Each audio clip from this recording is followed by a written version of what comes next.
enjoy like making cartoons, like one enzyme is speaking to the other, get registered in your mind forever. Feeling like little bored about studying but you wish to study.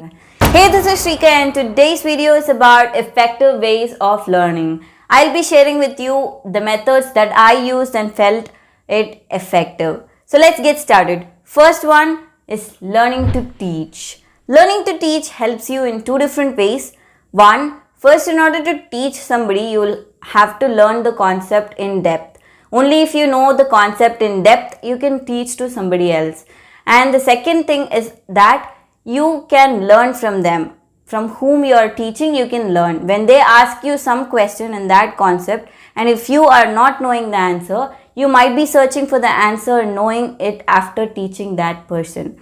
So this method, I personally used it and I always feel more comfortable with all those concepts that I teach to somebody else.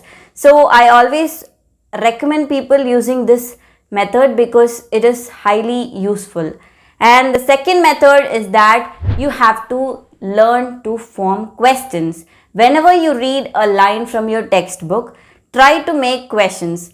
Try to make all possible questions from that line. Whenever you read a line, you can always form questions mostly. That helps you from exam point of view because whenever you learn that line, you will feel like what if they ask this question? So you'll be learning that point, that thing will get registered in your mind so good. So try to make as many questions as possible from your textbook. That will seriously help you for your MCQs. So the third way is learning with fun.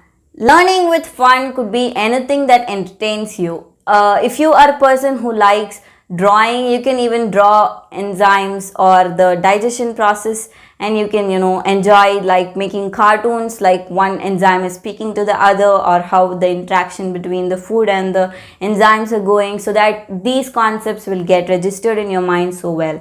And artistic learning is also a part of the fun learning. Like it could be anything, like you could make charts for remembering your formulas, or you could make PPTs if you are interested in electronic works than in doing cutting and pasting jobs. And you could even do flashcards because whatever you do with colors are going to get registered in your mind forever. Okay, so this method will seriously be very useful for you. And please remember that don't do all these works when you are in the most productive time. Try to do this works when you are feeling like little bored about studying but you wish to study but you are not in a mood to do it. So at that time you could do all these things so that you could divert your mind as well as you could be learning. So the next effective way of learning is doing quizzes.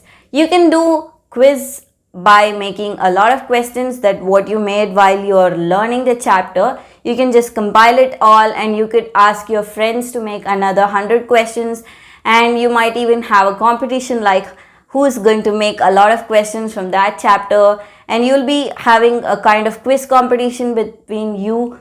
This year being online, maybe it's not possible for you people to meet, but you can of course be calling and you can have some fun interactions.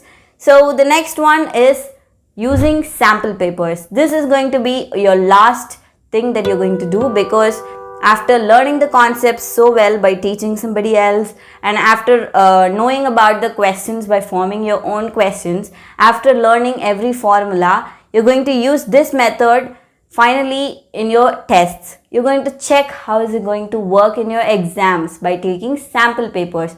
I've already made a video about this sample papers and I'll leave the link in the description box so that you could check it.